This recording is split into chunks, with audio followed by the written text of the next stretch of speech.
بسم الله الرحمن الرحيم الحمد لله رب العالمين والصلاة والسلام على سيدنا ونبينا أبي القاسم المصطفى محمد وعلى أهل بيته الطيبين الطاهرين المعصومين المكرمين المنتجبين لا سيما بقية الله في الأراضين روحي وأرواح العالمين له الفداء ولعنة الله على أعدائهم أجمعين إلى قيام يوم الدين. Apologies for the delay. I was trying to complete our setup here and I wasn't able to. But inshallah we'll make do with what we have. We had arrived at, I think we finished discussing verse 5. In a nutshell, we said that the chapter Surah Yasin begins with what seems to be Allah addressing the Prophet and giving him reassurance that he's on the right path, that he is someone that God has sent, and that what he receives is revelation from Allah, but instead of saying from Allah, he says that this is revelation from the Aziz, the Almighty. Emphasis there that what is being said is from the person who's in charge, who has absolute power. Not from someone who's a bystander, not by someone who just knows what happens, not by someone who's just observing what happens, but someone who's in charge, and in charge in a way where he is the Almighty. There is no might but His. And of course, the Rahim. This might is not a might that is used in a way to hurt, to harm. So when He receives instructions, those instructions are not the way a master in this world that we perceive someone with might and power, usually in this lower or lowest realm. When you have someone that has when you hear the word absolute power, it starts getting scary, because someone with absolute power and zero accountability means that you're in trouble. They can order you to do whatever they want, and you have to abide by that. And if you don't, you're in deep trouble. And if you do, you might still be in deep trouble. They'll just want you around as much as they want you, and then when they don't want you, then it's gone. In this case, though, the Aziz, who is the absolute power, the Almighty, with zero accountability to anyone, is Ar-Rahim, very merciful. So all the commands, all the revelation is going to give you and provide you with mercy, with blessings, with beneficence. So that was pretty much that part of it, giving reassurance to the Prophet about him being that. We mentioned this was in the context of the Prophet being told he's a lunatic. What he says he sees, he hears, that's all in his head. He's gone nuts, and that he's strayed from the path that is the right path according to them. And obviously he knows what is happening, what he's seeing, but all that pressure mounting, God gives him this reassurance. And then this reassurance doesn't stop there, that this revelation is from Al-Aziz Ar-Rahim. Moving on to verse 6, God says, لِتُنذِرَ قَوْمًا مَا أُنذِرَ آبَاؤُهُمْ فَهُمْ غَافِلُونَ. Part of what Allah is telling Rasulullah, His messenger, is you are on the right path. This is revelation from God, but you've been given the task to warn, لِتُنذِرَ قَوْمًا, a people, a nation. I'm going to talk about ma unzira a little bit. There's two different views here in terms of what it means. It has to do with the warning of the Aba, the fathers of this nation that the Prophet has been tasked to warn. It has to do with that. I'll get to what that exactly means. But to warn these people, okay, we're going to have to talk about that a little bit, because if we leave it ambiguous, then we're going to have trouble later.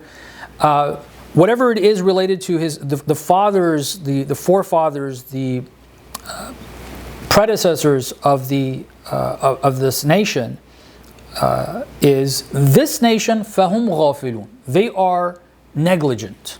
Okay, they have the quality of negligence. You have been tasked to warn a people who are, whatever it is related to their forefathers, these people are negligent. They're in the state of ghafla, negligence. They are like, it's there, they should have known, but kind of in a sense. We'll talk a little bit about that. But their mindset is ghafla. They have forgotten and they are negligent of facts and realities that are around them and has been, perhaps, according to one of the views, presented to their forefathers and they've had some level of access to. And from there, just giving you, again, I'd like to talk a little bit about the big picture and then going into the details instead of getting lost into the details of the words and each sentence and then not seeing the big picture here.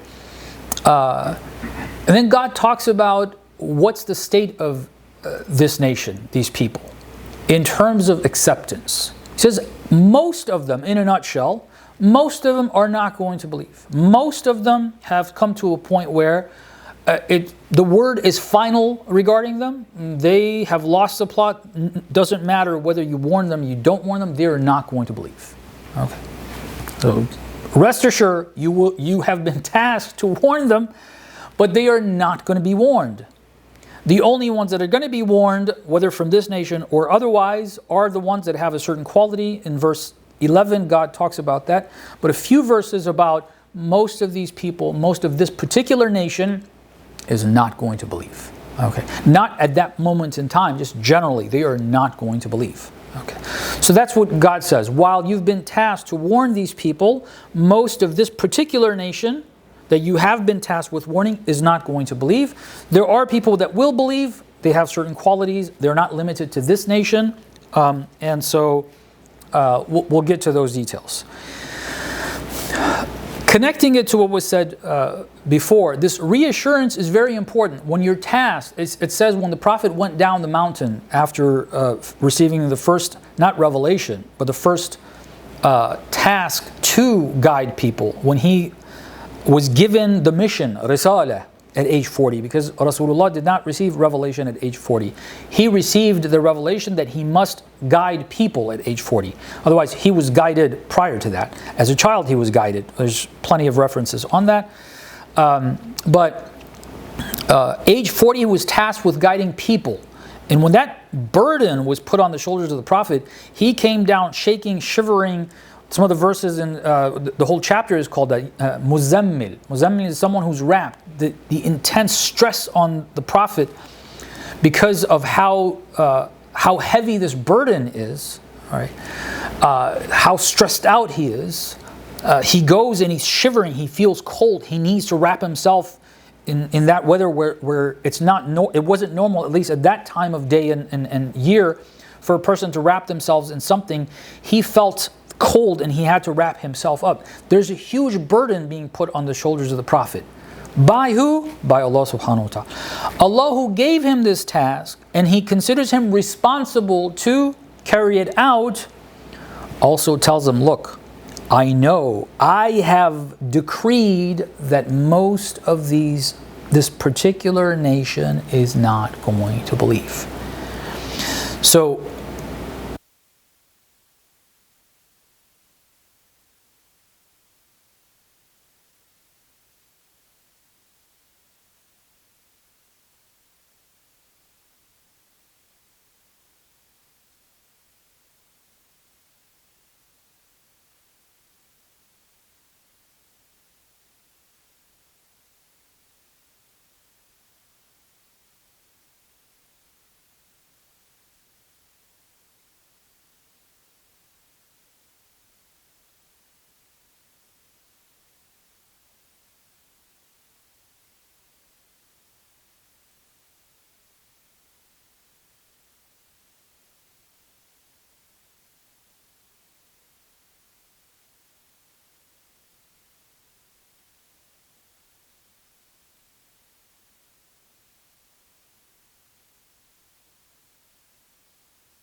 Okay, we should be back. Apologies about that. Yeah, I think from what I'm seeing, they should have audio. Are people hearing me now? Yes. Okay, good. All right. So we're talking about some of the details of the wording in verse 6. The lam there, li tunzira, they call that ta'lil. Okay, ta'lil, illa, cause. What is the purpose of the risala? What is the purpose, the mission? What is it for? لِتُنذِرَ, in order that, or because, that comes from the lam. And then tunzira is inzar, and inzar is translated by at least a lot of people as warning. In order that you warn qawman. Qawm, according to the Quran, but also the word itself in Arabic, each tribe or people, nation, I translated as. We have another word in the Quran that's used these days a little more for nation. That's the plural in the Quran is shu'ub. Okay, the plural and the singular is sha'b. Okay, sha'b. Sha'b is, I think, more commonly used these days as a nation. So I'm not sure if I can call this or translate qawm. Qawm, a people, is, I've seen that translation, that equivalent.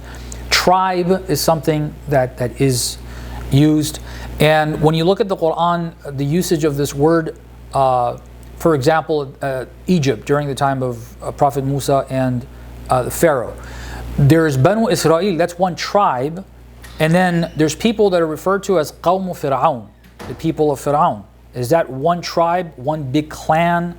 Is it referring to what we call a nation these days, which is multiple, I guess, tribes and family? It's so large that you can't really call it one tribe. I don't know exactly how to differentiate. I haven't really looked into that deep enough.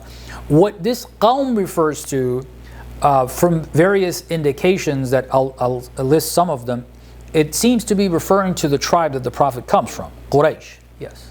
We have some people online, they cannot read and write Arabic, so they're asking, like, how can they see, like, where you're, so they don't mean anything? Okay, let me use this and we will go to ayah details, and then what thing I can do is, if you go to pronunciations, well no, that's not grammar, word details, where was it that you got? There's somewhere where it gives you, let me try this. No. Okay. It's going to read it for me. I'm trying to get transliteration here. Okay, this is the all Arabic one I think I came up with. That's why it probably doesn't have the transliteration. Let me try the English one and look for transliteration.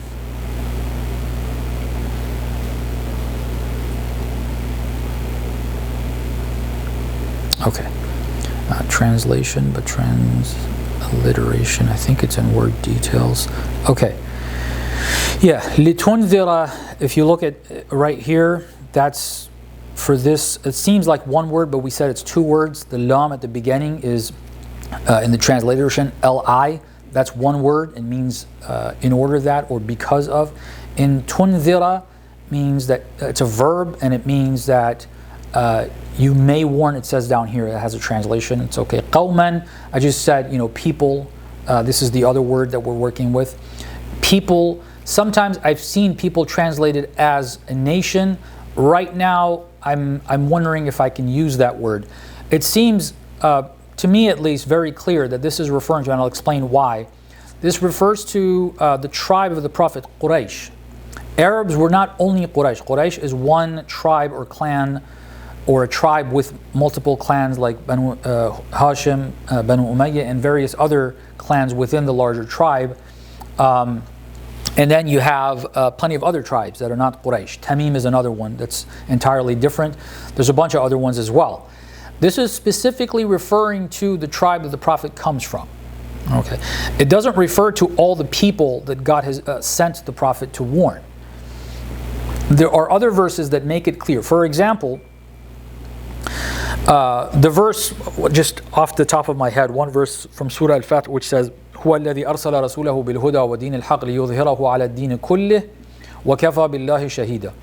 God is the one who sent, He is the one who sent His messenger بالهدى ودين الحق, with guidance and the religion of truth, in order that it overcomes all religion or ideologies or thoughts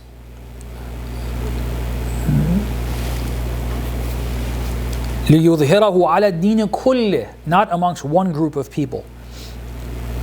All religions, it's supposed to overcome all religions. That means it's for all people. It's not limited to one group.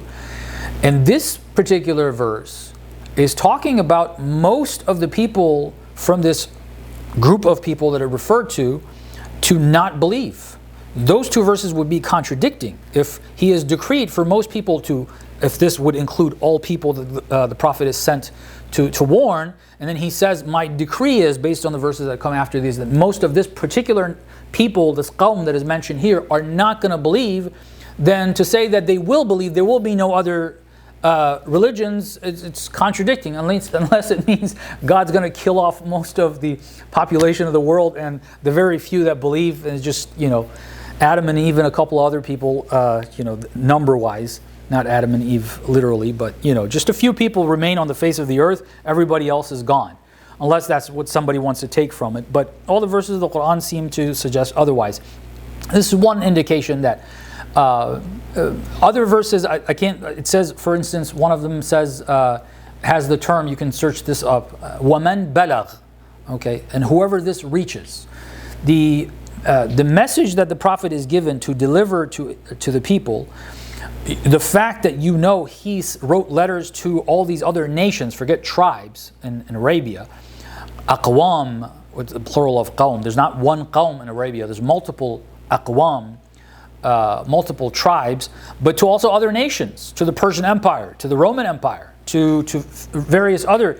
It's clear that the Prophet was not sent to just one tribe, one qawm. So this qawm refers to a particular qawm. It is clear that it's the qawm that he initially started his message from. This is the context where he's receiving all this.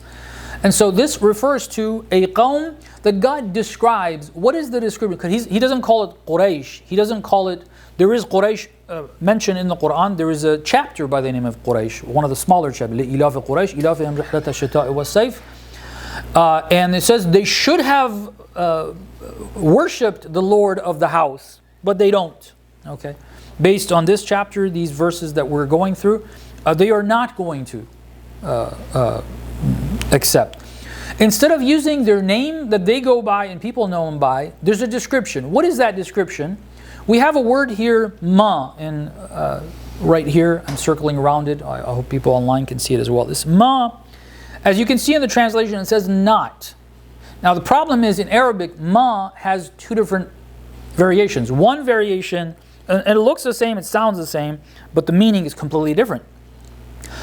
This is based on interpretation. So this translation has accepted and adopted the interpretation that says this ma is what they call nafiyah. Okay, it's making it negative. There's a verb here afterwards. Unzira is a verb, right? When a ma comes before it, if what is meant by it is to make that verb negative, it just has that purpose. It means not warned. So unzira means warned. And ma, if it's made negative, if it's made to make that verb negative, means that they were not warned, okay, as opposed to being warned. So the very common, Allama Tabatabai has this as well, and I think I can say the majority, where I looked, it seems the majority of people have gone with this interpretation, where it says basically, these are a people whose forefathers, aba'uhum is the next word, that's more understood by a lot more people, I guess. Aba is the plural of ab. Ab means father. Aba means fathers. Hum is a pronoun, refers to them, referring to that tribe, qawm. So their forefathers have not been warned. God did not send anyone to warn them. Now, the problem with that interpretation is that, well, how far back do you go? Obviously, this tribe are the descendants of Ismail. This is not just any tribe amongst the Arabs. These are descendants of Ismail. So if nobody else, at least this particular tribe has had a prophet, at least one prophet that has been warned. So how far back do you go? And then you get tangled up with this discussion of, well, it goes so far back, up to a certain point, because beyond that point we do know that they were. There is another interpretation, and that other interpretation is that ma is not nafiya. It's not to make the verb negative. The other version of ma is called mawsula. Okay. Mawsula. The translation of that is whom.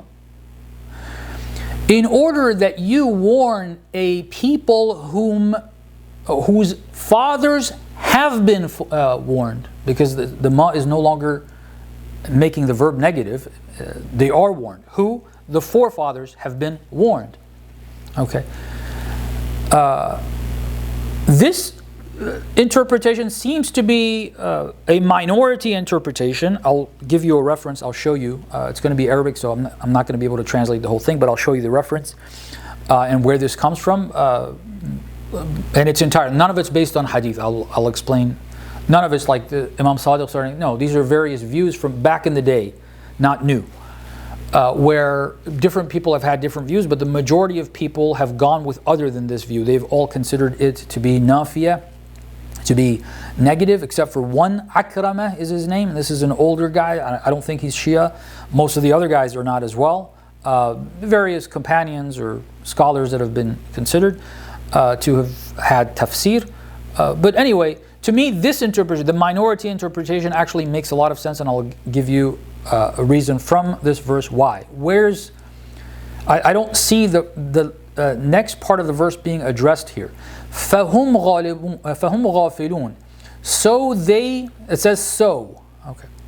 So they are ghafil. This so is the translation of the letter fa.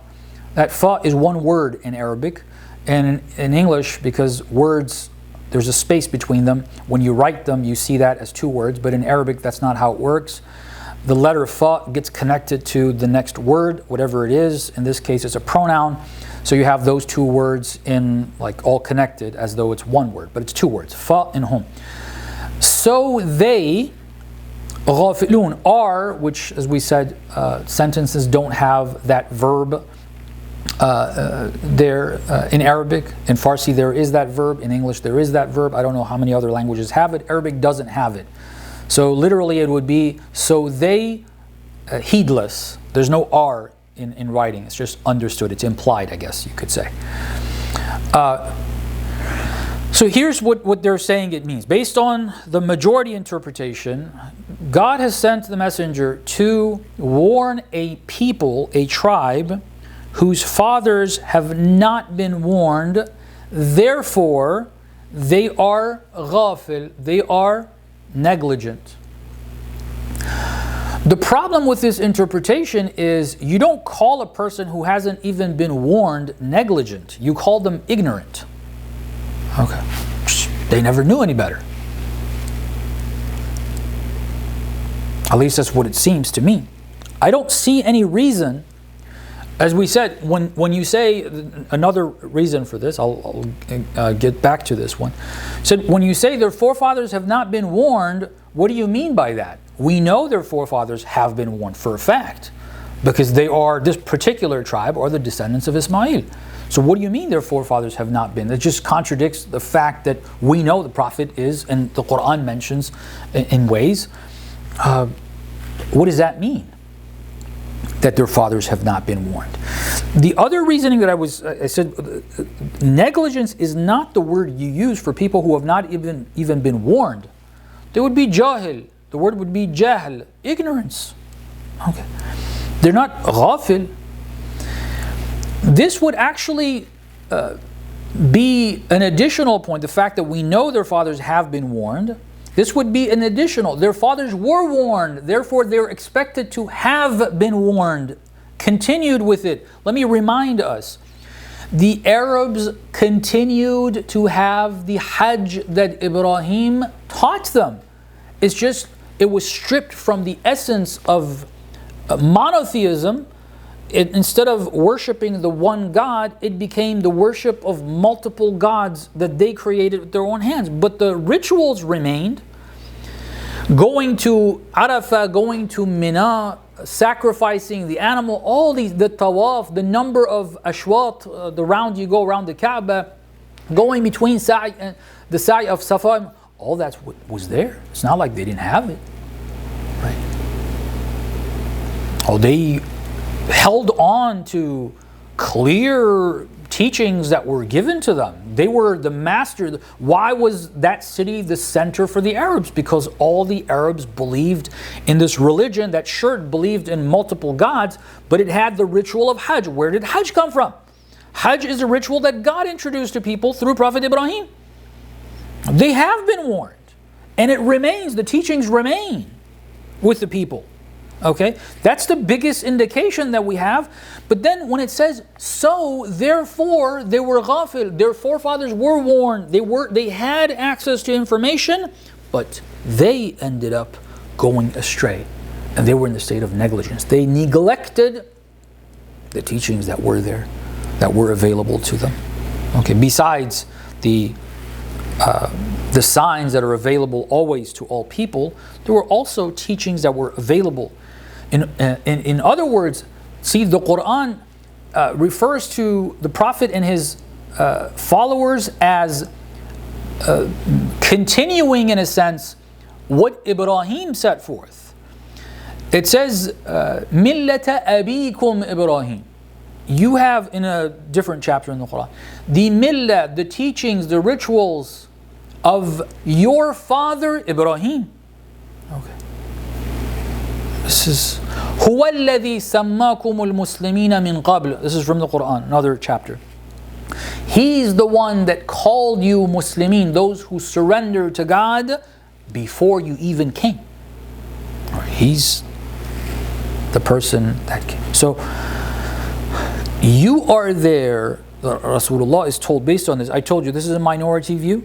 I think this is the correct understanding. That's the only thing that makes sense based on all the different indications that we have. To say that their fathers were not warned simply does not make sense, because we know that they were warned. And so you have to draw a line somewhere, and I don't know where that line is, and say it means beyond this point. And so why did you draw an arbitrary line and say from this point onward this is what it means? No, they were warned clearly. Okay, there is no reason to interpret it in that way. There's every reason to say you are there to warn a nation what their forefathers were warned, but they ended up going astray and being negligent. Okay. Their forefathers, Ibrahim, taught them Tawheed. The very foundation of the city was based on Tawheed, was based on miracles. They saw God's miracles there. They gathered there based on the miracles that God showed them, but they took a different route. So the Prophet is sent to give the same message of Tawheed with, of course, the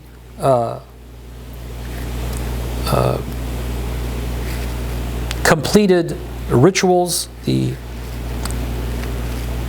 rituals that Allah subhanahu wa ta'ala, the ones from Hajj that He corrected, the misinterpretations or the changes they had made to Hajj itself.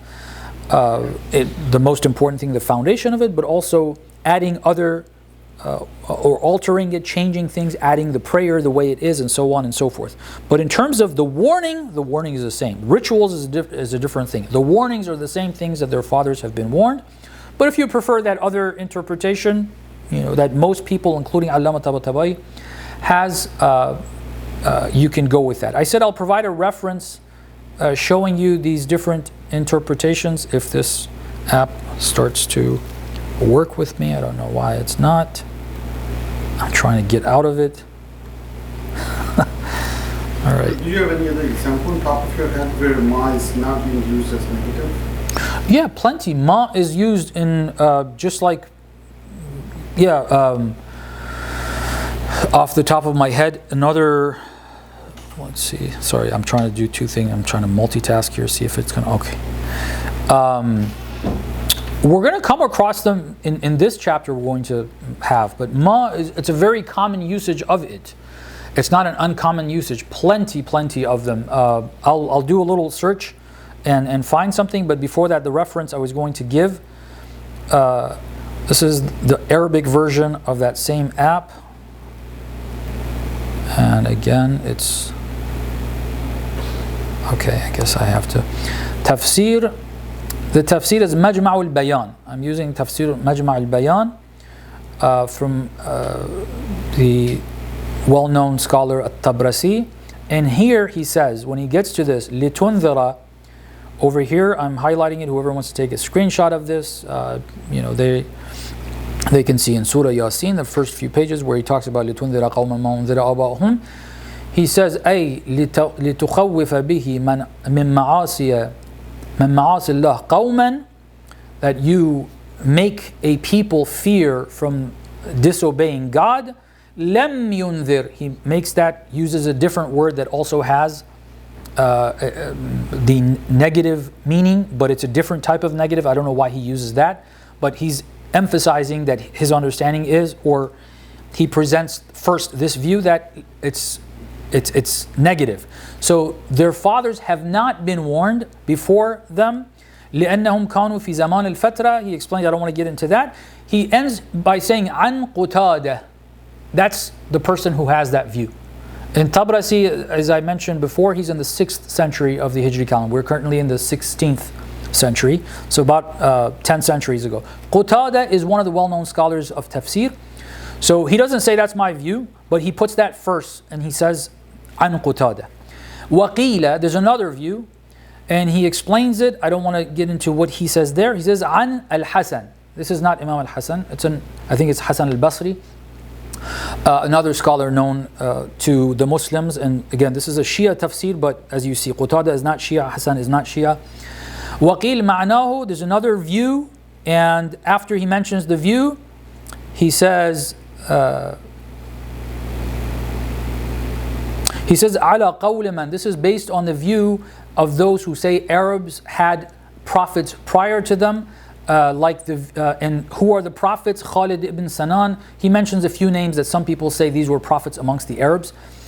And then he says, وَقِيلَ مَعْنَهُ لِتُنذِرَ قَوْمًا كَمَا أُنذِرَ آبَاؤُهُم. This is the view that I went with. It is said that the meaning of the verse is that to warn a people the way their forefathers were warned. And then he says, عَنْ عَكْرَمَةٍ. This is the person that has this view. So there were about 4 views. None of them considered the ma to be mawsula, as we said. I don't know how many of them considered it to be negative, but the first view definitely was negative. And this last view doesn't consider it negative. I think this view is the more correct view. None of them are quoted by Imam Sadiq saying, or Amir al-Mu'mineen saying, or even Ibn Abbas. It's these random scholars of that are known for tafsir. None of them, as far as I understand, are Shia. As I said, even if there were references suggesting that somebody had that, we said the way to go about and do this is look at the verse and see what the wording itself suggests. And from what I understand from the wording, there's no reason for me to take that ma as negative. It's one of the two. It's either negative or mawsula. And everything else surrounding the verse, including fahum ghafilun, but they became ghafil. Ghafla, using the word ghafla, makes sense in the case where they have been warned. It is available, but they neglected it, as opposed to not receiving revelation, which then they would be considered jahil, as opposed to negligent. In answering your question about an example of ma that is mawsula and not negative, I'm trying to see if there's one. Yeah. Right here in the same same page, verse 11. Inna nahnu nuhyi al-mawta wa naktubu ma qaddamu. That ma there, according to all views, is mawsula. It doesn't mean that they have not been, what they have not sent forth, or we write not sent forth. No, we wrote. What are we writing? What, the thing, that's ma, that they sent forth. Okay. So right here on the same page we have a ma mawsula. It's very commonly used. All right, so moving on. So it's either that, these are people that have not been warned and therefore they are negligent, which I said I don't think that makes sense. or they are being, you need to warn a people whose forefathers were warned. Therefore, since they're not following that, they are negligent now. Meaning they've chosen to neglect, overlook what their fathers had left behind with in terms of guidance that God had provided. Moving on to verse 7, it says, لَقَدْ حَقَّ الْقَوْلُ عَلَىٰ أَكْثَرِهِمْ فَهُمْ لَا يُؤْمِنُونَ. Alright. Lam here is for emphasis. I read Allama Tabatabai says this is to indicate qasam. Now it doesn't change the meaning of emphasis, but if what he says is true, because my recollection of grammar, I don't recall this, but he's an expert at grammar. I don't consider myself that much of an expert. I don't know what grammarian has said what about this lam to say that it's qasam, but if it's that, perhaps it could indicate a little more emphasis, but otherwise lam is known generally to be giving emphasis, all right, adding the meaning of emphasis. The same as the word that comes after it, qad, that in this case is, as I said, in Arabic it's connected. Lam is one letter, but it's one word. It's a one letter word. And letter in Arabic doesn't include the vowel, so it is just one letter. The vowels are harakat, the fatha there. In English, it'll be two letters, okay? And you put a space, but in Arabic you connect that one letter, the consonant, to the next consonants of the next word. So it looks like one word, but it's actually two. Both of those are emphasis. So sometimes you say qad, like qad aflaha al-mu'minun. In Surah Mu'minun, it says qad aflaha al-mu'minun. There's no lam there. It's emphasizing that aflaha al-mu'minun. Mu'minun are successful, for want of a better word. They reach success, falah. Here, in addition to the qad, there's a lam there providing extra emphasis. And that happens a lot. You have many of those instances in the Quran. God emphasizes a point extra. Sometimes two or three of them are mentioned.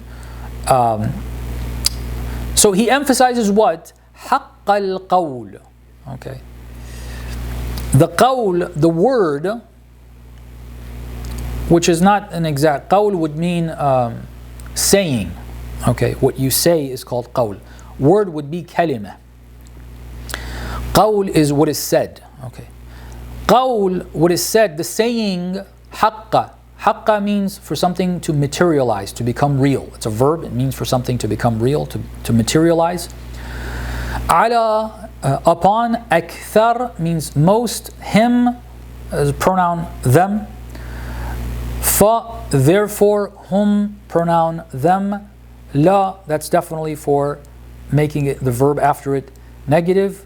So for they, or therefore they will not believe. Okay. Most certainly the saying has materialized upon most of them, therefore they will not, referring to the most, not the entirety of the qawm. The akthar, the majority of that qawm, they will not believe. The saying has materialized. What saying? What do you mean by the saying has materialized? It has become true. Okay. It's the saying of God. God's word regarding this. God uses this language many times. We will have in this. You're all familiar with Surah Yasin. It says, إِنَّمَا أَمْرُهُ إِذَا أَرَادَ شَيْئًا أَنْ يَقُولَ لَهُ كُنْ فَيَكُونَ. If He wills to do something, it's that He says for it to be, and it is. The saying. The saying has become true. It's already materialized. Who's saying? God's saying. And then He follows that up explaining what that means. Right?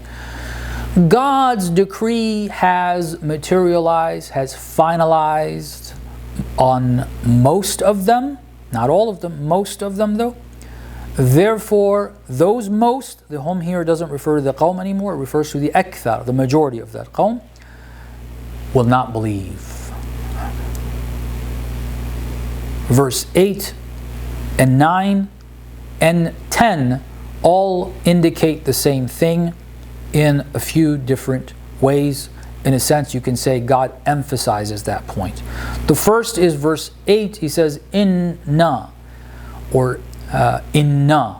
It's inna, and the pronoun na put together becomes inna. Sometimes he says innana, but a lot of times, mostly it's inna, like inna anzalnahu fi laylatil qadr. Those are two words. Inna is verily, surely, again for emphasis, a different type. It has a different role in the sentence. Meaning-wise though, it just means verily, certainly, surely. We, the na there is the pronoun we. Verily we ja'alna. It's a verb, and the last part of that verb is a pronoun. We made. Verily we made. That's how Arabic works. In English it doesn't make sense if you add an extra we. Inna ja'alna fi a'naqihim. In. Fi is a preposition. In. A'naqih. A'naq is the plural of unuq. Unuq means neck. A'naq is necks. We put in their necks. In English we would say on their necks, but in Arabic the preposition that's used is in. Him is the pronoun they. Aghlal is the plural of ghal, if I remember correctly. It's a plural of ghain and lam with a shidda on it. I'm not sure if it's ghal or ghil or ghul, but I remember it to be ghal. I could be wrong. The vowel on the ghain. Anyhow, aghlal is the plural, and ghal means shackles, chains. Right? We put shackles or chains on their necks. In English, we would say. Fahiya, those shackles. The pronoun hiya. Fa is thus, okay, or therefore, or hiya is a pronoun. It refers to aghlal. It's a singular feminine pronoun, right? Chains. In Arabic, you have masculine, feminine. For pretty much everything. I don't want to say for absolutely everything, but you have masculine, feminine. It's not necessarily masculine and feminine in terms of, like animals or species that have masculine and feminine. Words have masculine and feminine. For example, in shaqqa al-qamar, okay, or you say إِذَا الشَّمْسُ كُوِّرَتْ. Kuwirat is feminine because Shams, the sun, is considered to be feminine in Arabic. But Qamar is considered to be masculine. In some cultures, it's the other way around. They consider the sun to be masculine and the moon to be feminine. Anyhow, words have masculine and feminine. Anytime you have this type of plural, it's called jam' mukassar, that's considered to be feminine. Therefore, a singular feminine pronoun is used to refer to something that's actually plural. So you would think you would use a plural pronoun, but it's a singular pronoun. The reason is that's how Arabic works. Feminine singular pronoun is used to refer to plural that's in this form. It's called jam' mukassar. The chains are ilal adhqan. So chains, some have said aghlal or ghal is a type of chain that goes onto your neck, and it said the neck, but then from there, because some say it connects to the hands as well. That part I'm not too sure. It says, God says here, we put it on their necks. Now whether it connects to the hands or not, some people have said ghal connects the neck to the hands. That's not something that's emphasized in the verse. What is emphasized in the verse is from the neck ila al-adhqan. Dhaqan, and adhqan is a plural, is the chin. So these chains are stacked up, or in a way where it holds, it's up to the chain like that. Sorry, up to the chin like that. Therefore, fahum, thus, hum, they are muqmahun. Muqmahun is that their heads are up. So what is that trying to indicate? If somebody's trying to tread a path, you need to see what's before you.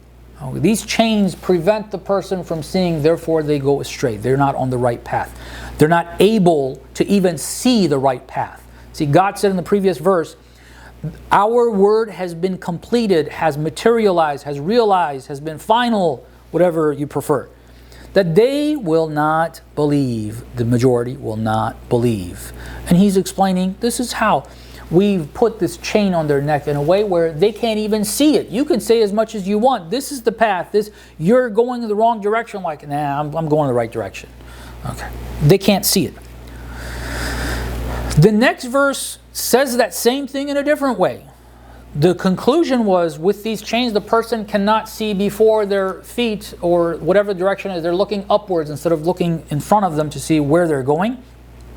The next verse says, وَجَعَلْنَا, we put on them or for them, مِن بَيْنِ أَيْدِيهِمْ, from between their hands. This means in front of. In English we would say in front of. Anytime in the Quran you say بَيْنَ أَيْدِيهِمْ means in front of. In يَعْلَمُ مَا بَيْنَ أَيْدِيهِمْ وَمَا خَلْفَهُم. In Ayatul Kursi you have. He knows what's before them, بَيْنَ أَيْدِيهِمْ, what's in front, between their hands means in front of them. And then the other direction is خَلْفَهُم, behind them. You have the same thing here. Min, from before their hands, in other words, in front of them. Saddan, there is a block, something blocking them from their front. وَمِن خَلْفِهِمْ, and from their back. Saddan, something blocking them, there's a block there. فَأَغْشَيْنَاهُمْ, we covered them, veiled them. فَهُمْ لَا يُبْصِرُونَ. Therefore, I'm skipping some words because I've mentioned it so many times. I think you pick up on that. The fa there is a word, it says thus, therefore, and then hum, that's a pronoun. The ones I didn't address are, I think sad I mentioned, that's a block, a barrier. Okay. Aydihim we mentioned, khalfahum we mentioned. Of course, khalf is that the hum is always a pronoun. And then fahum la yubsirun, again negative. Yubsirun means to see. It's a verb. It means they do not see. Therefore, they do not see. In verse 10, it continues to say, وَسَوَاءٌ عَلَيْهِمْ أَأَنذَرْتَهُمْ أَمْ لَمْ تُنذِرْهُمْ لَا يُؤْمِنُونَ. Waw is عاطفة, and in English we would say سَوَاءٌ, it's equal. Okay. What is equal? عَلَيْهِمْ, upon them. عَلَى means upon. Him is again the pronoun. It's equal upon them. What is equal? أَأَنذَرْتَهُمْ, whether we would say there is usually used to ask a question. أَرَأَيْتَ الَّذِي اتَّخَذَ إِلَهَهُ هَوَاهُ. رَأَيْتَ means that you see. أَرَأَيْتَ means did you see. Okay. Here though, it doesn't mean that do you. It means whether you. أَأَنذَرْتَهُمْ, when it comes with this, two things are being compared and says these two are equal. سَوَاءٌ عَلَيْهِمْ أَأَنذَرْتَهُمْ أَمْ لَمْ تُنذِرْهُمْ. Whether you warn them, the other side is presented with it starts with one with the other with what? أَنذَرْتَهُمْ, you warn them. لَمْ تُنذِرْهُمْ, or you do not warn them. لَا يُؤْمِنُونَ, they're not going to believe. God mentions from verse 7 through 10, so 3 or 1, 2, 3, 4, 4 verses. 4 verses God repeats in different ways, these guys are not going to believe. All right. And he emphasizes that I'm the one, or we, he says, are making sure they do not believe. Right? How? In terms of this, the timing of the session, we did start a little late, but we're going to cut it off on time, which is right now. I'm going to end here. We did the wording for these 4 verses. I'm going to go back and do again a recap of the big picture and also some of the theological discussions that we have here. But at this point, I guess our time is up, so I'm going to end the session. We have about 20 or so, 25 minutes, I guess, for questions if there are any. Walhamdulillah Rabbil Alameen. If you have any questions, we can take them. Otherwise, the time is done. Well, a lot of scholars say that the word is unzira, ma unzira. They have not been warned. That does not mean the Prophet has not been sent. It's been like there's so many years between the Prophet Isa salam, and they have changed so much. And that's why the scholars of Rasulullah's ummah are known as better than the prophets of Bani Israel because you are doing the same job the prophets are supposed to do. So those people have not been warned. It's not saying that no prophet has been sent. So they're still using it as in a negative term, that it's warned, and there's a difference between Arsal or Rasul, not sending a Rasul, or not being warned. What's your opinion about that? Well, they don't try to, like, so the four views, one of them I didn't read, the second view I think that I didn't read. It's not different than the first in that it's saying that they have not been warned, but they go further and say, oh, what it means is that because these people came between Isa and the Prophet, and according to the Quran, there is a verse that says that is بَعْدَ فَتْرَةٍ مِنَ الرُّسُلِ. I should rephrase that. The Quran says بَعْدَ فَتْرَةٍ مِنَ الرُّسُلِ. After a gap between the Rusul, the messengers, you have come, something along those lines. Please don't take what I'm, this is not very accurate. That wording, بَعْدَ فَتْرَةٍ مِنَ الرُّسُلِ, is accurate. You can search that up. But the things that I say before and after it, I can't remember the exact wording. I'm mixing up things that I've heard, and I don't want to attribute that to the Quran. So there is something called fatra of Rusul. Okay? And some at least have suggested, I can't remember if the verse actually says this, or people have suggested that after Isa until the Prophet there's no Rusul, okay, or there's no Rasul. That's one thing, okay. But to say their fathers have not been warned is a different thing.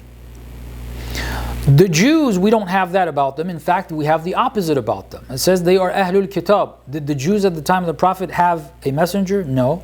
Did they come after Fatrat min Rasul? Yes. But they're still called Ahlul Kitab. The Christians are the same. Everybody's the same. So that point is actually completely irrelevant to this concept. The idea that there's a Fatra in Rusul has nothing to do with a people's fathers being warned before or not.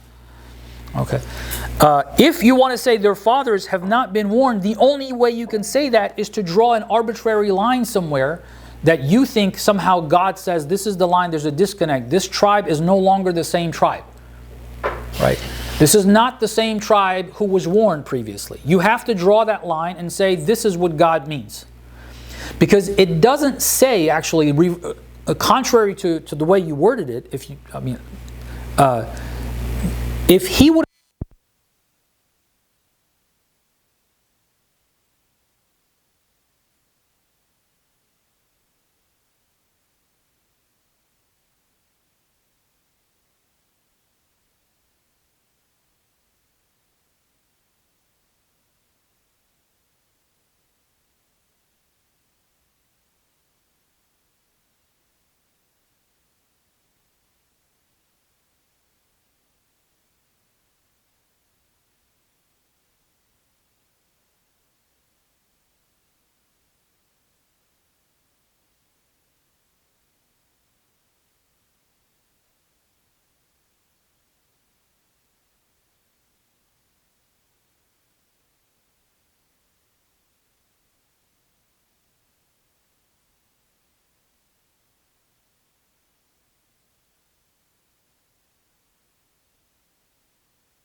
There's no Okay, there we go. voice again.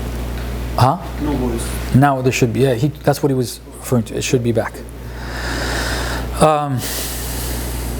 Yeah. So all in all, it doesn't seem to me to be adding any value to the discussion. The fact that the Quran says there's a fatra between rusul, I don't see it relevant to this verse.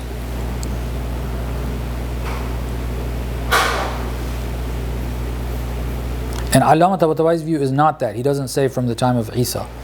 That was one view. That's not Allama Tabataba'i's view. He didn't accept that. He says at some point they've disconnected, therefore they're not, their fathers have not been warned.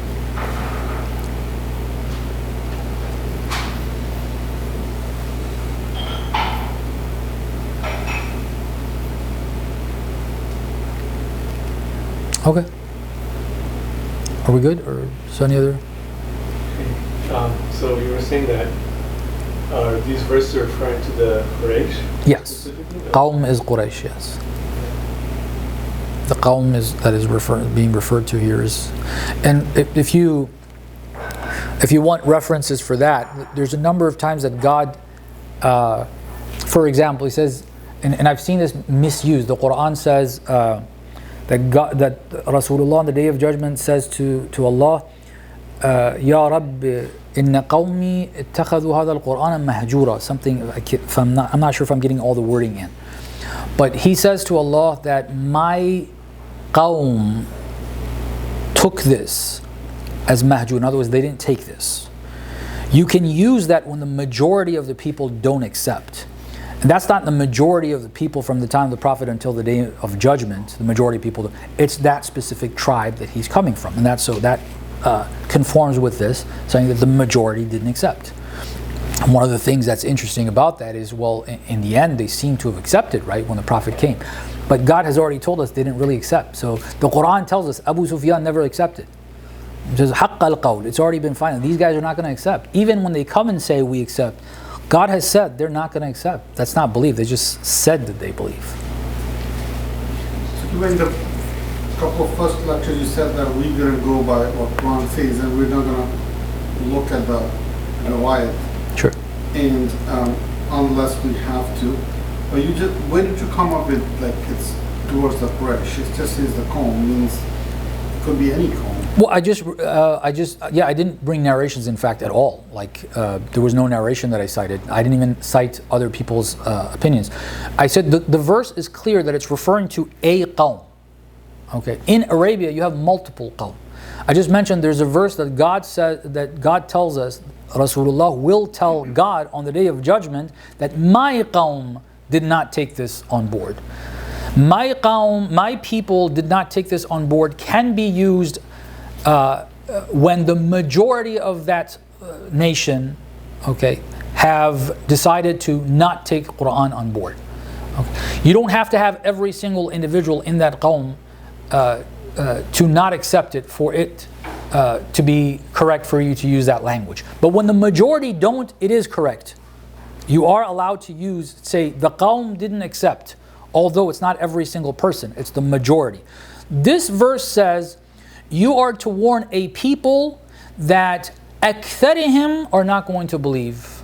The only nation that the Prophet has addressed, the only qawm that the Prophet has addressed, and the Quran says the majority have not accepted, is his own qawm. He says qawmi, my qawm. His qawm is not Tamim, his qawm is not the other Arab tribes, it's specifically Quraysh. That's the reference for it. It's not from any hadith. The Quran says, the Prophet says on the Day of Judgment that his qawm did not take this Quran on board. This verse says that akthar of whatever qawm is being spoken of here are not going to believe. So that's the only reference that you have that tells you who that qawm is. It's the qawm of Rasulullah, which is Quraysh. But the word of Quran is till the Day of Judgment. So when we see historically the majority of his qawm, the Quraysh, became part of the Islam. Later on, even after his life, they did accept Islam, and we don't see any non-believers living in Makkah. That's not the case. I mean, I would say to that then you're saying that the Quran is suggesting something that's not true? Because the Quran says, the Prophet says to Allah on the Day of Judgment that my qawm left the Quran. They didn't take it on board. You're saying they did? If the majority of the qawm of Rasulullah Quraysh accepted, then that means that verse is not true. I'm just saying up to like the Zahir, like they did accept Islam. No, that's what I'm trying to say. I'm saying you are asserting something, and I'm asking where does that come from? When the Prophet went back to Mecca, the majority of Mecca were not believers. And the Prophet didn't even tell them you must believe. He says whoever's in the house of Abu Sufyan is safe. No one's going to kill them. The others as well. Did they believe? There's no reference that they believed. In fact, in Surah Tawbah, when God talks about the tribes who broke their treaty against the Prophet, that they were told that you either are going to believe or you're going to get killed. No more treaties. You have proven too many times that you do not uphold the treaty that has been signed with you. You don't sign a treaty and you're always going to remain a threat. You have two options. You either become part of this and accept the faith, or you're going to be fought against and killed. You have one of those two options. That wasn't an option that was given to all the tribes who didn't believe. Okay, so there were still people that remained. Now, suggesting that, right now there aren't any, and after a certain number of years there weren't any that seemingly believe, all of those are things that we are not sure of. What we are sure of is God says in the Quran, here, akthar of a qawm, a particular qawm, will not believe. And there's another verse that says, there is a qawm that God says, Rasulullah will say on the Day of Judgment, they left and abandoned the Quran. That's Quraysh. His qawm is Quraysh. It's not another qawm. So, if someone wants to say that that's not correct, I don't know. They need to have some strong evidence for that. I don't know the lineage of Quraysh. How many remain besides the children of the descendants of the Prophet himself through the A'im, descendants of Amir al-Mu'mineen and the Prophet? Who remains of that tribe of Quraysh? Do we have any? I don't know. Okay. Do we have any? Do we not? I don't know. But I do know the Quran says, God says, Rasulullah says on the Day of Judgment, that this people, this particular tribe, اتخذوا Al-Quran mahjura, they abandoned. That's where. What takes your word as what you say, it does not allow us to go in deep in our hearts. Just like you talk about the treaty, and the believer will stay and the non-believer will be out. So if I don't want to believe, but Zahir and I say I believe. Those are those are two different ideas. See, when God says they will not believe, I just mentioned this verse was not revealed post conquest of Mecca. This is pre-conquest of Mecca, right? But it says they will not believe. So even after the conquest of Mecca, Abu Sufyan said, I believe, right? This verse says he didn't believe. Okay, the majority of Quraysh didn't believe. Treating him as a believer because he said he's believing is one thing. That's a practical law. That's not relevant to the idea that they actually believe or not and how God's going to treat them. The Day of Judgment is when the realities will be revealed. And God says on that day, Rasulullah will say, My qawm ittakhadhu hadha al-Qur'ana mahjura. So however many of them can say they believe, but on the Day of Judgment it becomes manifest to all people and to all jinn and to all angels, whoever had doubts, that they weren't believers. I'm just having trouble with it. I think what I think is this ayah, it still applies to us too. Our forefathers have been warned, and even if you look at till this day, majority of the people are non-believers, deep inside, even if they are Muslims. So when you bring the word Quraysh in there, that's what I'm trying to understand. Well, first of all, if this refers to us and the majority of us, there's multiple problems. I said that there's multiple problems with what you're suggesting. One thing is that you're taking this from lack of belief to weak belief. Okay, that's not what the verse says. That requires an explanation. as to why you're saying. This says we've put a barrier before them and in front of them and behind them. They will not see. All that's about the same people. Secondly, as I said, God does not refer to all the people at the time of the Prophet until later as a qawm. It's not one qawm. That's just wrong Arabic wording. You cannot use the word qawm. Even in Arabia, there's multiple aqwam. It's not one qawm. Okay? If you were to say sha'ab, even one sha'ab, when you use it in the singular form, it's not going to include all people because it's shu'ub. It's multiple nations. It's not one sha'ab. So to have a singular word qawm and then it refer to all the people, all the tribes that the Prophet is referring to, that contradicts in multiple ways, multiple verses. And it's wrong just literally. In Arabic, that's not what the word qawm means. Qawm is one qawm, one tribe. That's what qawm means. Okay? It's either the entirety of Quraysh, or it's one clan in Quraysh, but otherwise it's a qawm. It's not multiple qawms. Tamim is another qawm. That's not the same qawm that is being used. You cannot use the word qawm to refer to multiple things. The other thing is, as I said, you're saying that until the day of judgment, the majority of people are never going to believe. Well, the verse says, هو الذي أرسل رسوله بالهدى ودين الحق ليظهره على الدين كله. There will come a time that not only the majority, there will be no other religion on the face of the earth. Okay, those are contradictory ideas. I think there's a lot more that needs to be explained if we want to go with that idea as compared to mention Quraysh. Is it not one style that he uses a single, like Arayta allazi yukazzibu bid-din? Have you seen that person? If that's addressed to one person, maybe that's the one style, but it's talking to pretty much everybody when it says Arayta allazi yukazzibu bid-din. It's not talking about one single person. Look, it's talking about. See, language. No. It's discussion is important. Okay, discussion is important. Back and forths are very necessary to get clarity. And in the end, you have to think about whatever is on your mind, whatever you hear, whatever you've seen, and decide for yourself. And I have the obligation of responding with what I understand, what comes to my mind. See, leaving something as ambiguous as perhaps this is the Quran style, like, well, that just means that I don't want to go with this, and maybe it's this, maybe it's that. We can't go with maybes. In a verse where it says, أَرَأَيْتَ الَّذِي اتَّخَذَ إِلَهَهُ هَوَاهُ, is this referring to a particular person? There's multiple indications it's not referring to a particular person. And that's something that every language has. Have you seen a person that is such? In English, verbatim it's the same thing. Have you seen a person that is such? You can use that without referring to a particular person. Okay. But this, you have been sent to a tribe. Like, oh, this means any tribe. No, in English it doesn't make sense. In Arabic it doesn't make sense. That's not how you talk. When you're talking about being sent to guide a tribe, and then that particular tribe that is mentioned, the majority of them are not going to accept, and then other verses say the people will accept.